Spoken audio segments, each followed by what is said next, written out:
the best-selling comedy recording artist of all time, Jeff Foxworthy.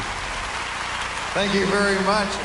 Let me take this opportunity to maybe tell you a little bit about my life real quickly. I am the proud father of two little girls. Their ages are 7 and 9. I live next door to my brother. He has 3 children. They are all girls. Their ages are 5, 7, and 9. My mother has 9 grandchildren. They are all girls. The oldest one is 11 years old. I live in the estrogen ocean, in the middle of the naked Barbie Woodstock. Naked Barbies as far as the eye can see. There's days I have fantasies about being G.I. Joe on a 3-day pass, you know. Hello, ladies. Guess who just got paid? But I tell you something else. I've learned a lot about girls. And one of the things I've learned is girls can sometimes be a little bit more emotional than boys. Y'all, I spend half my life trying to figure out what people are crying about. I'm like, honey, calm down, and just tell me what happened. Well, I came in and I was going to go upstairs and play with them, but then they locked the door and they called me a stupid head and they said I couldn't be in their club and I was looking for you and I was calling you and calling you. I'm like, honey, calm down. You're going to scare the children and just tell me what happened. Because men have no idea what to do with a crying girl. And it doesn't matter if she's 5 or 25 or 75. See, men have no idea because we've been taught all our lives not to cry. That's why when we grow up, we can be out cutting firewood with our buddies. We'll take that chainsaw, saw our leg off at the knee. We're like, I'm all right. Throw the leg in the cooler, hand me a beer, I'm all right.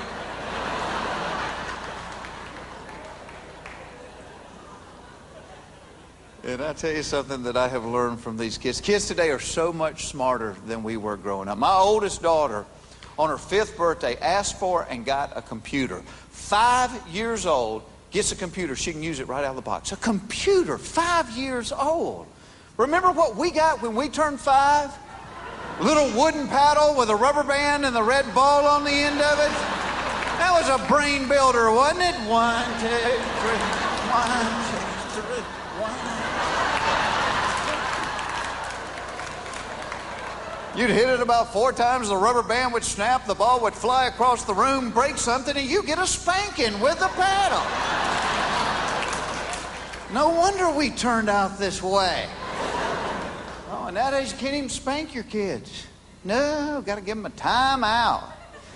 My dad would take time out of his busy day to whip our butts, man. But truthfully, there are a ton of things that have changed for kids in just like a generation. I was doing a TV show not long ago, and they were asking, it was kind of more serious questions. And one of them, they said, what's your earliest recollection in life? And I thought about it, and I said, well, I remember being about 3 years old, and I'm standing on the front seat of the car with my dad, and every time he would turn the corner, I would make the sound of tires squealing. You know, like, my dad would go, quit squealing my tires. All of a sudden it dawned on me, what was I doing standing on the front seat of the car? See, back in those days, kids weren't too good to go through the windshield with the rest of the family. Lord, I can't back out of the driveway without my children being in car seats with shoulder straps and safety fits. Think back, I can vividly recall riding all the way to Florida, laying in the back window of the car.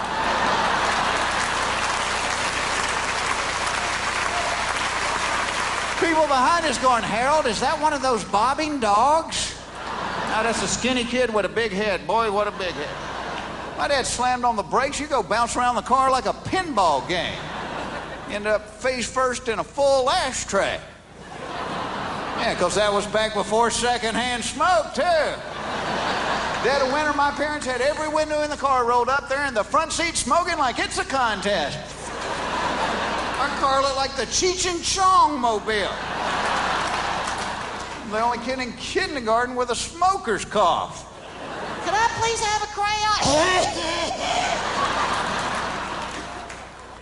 You know, I remember as a child, my mother used to leave me, my brother, and my sister in the car while she ran into the grocery store real fast.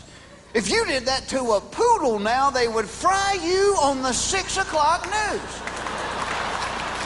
And I'll tell you something else. Now that I'm grown and have kids of my own, I understand why my mother didn't want to take 3 youngins in the grocery store. I would rather take a beating with a brick stick than take kids in the grocery store. Because as soon as those doors slide open, those kids start begging like homeless people at Christmas time. And somebody with little kids, what's the worst aisle of the grocery store? Try to get those kids down. Cereal. Cereal. You know what? Because little kids buy cereal the same way grown men buy lingerie. They will buy stuff they care nothing about just to get the prize that's inside.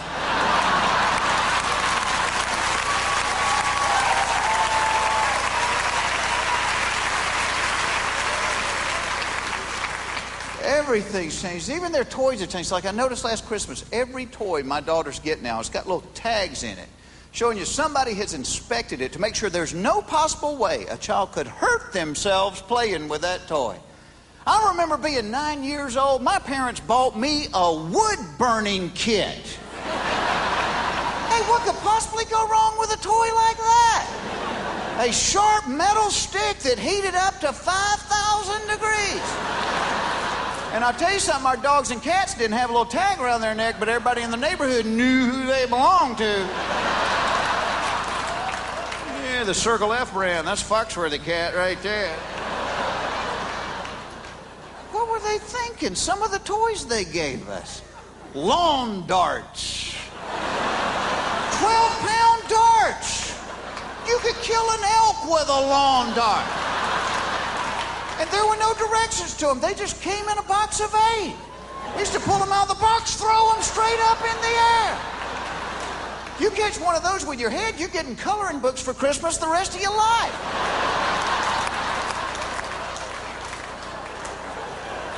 I got latches on cabinets to keep my daughters out of the dishwashing detergent. My parents gave my brother and I a chemistry set. Mom, Joey put ammonium sulfate in my eye. Tell him I said stop. You boys go play with the wood-burning kit.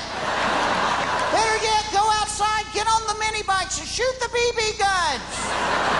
And listen, don't take candy from strangers unless they offer you a ride. You guys have been great. Thank you so very much. More Jeff Foxworthy.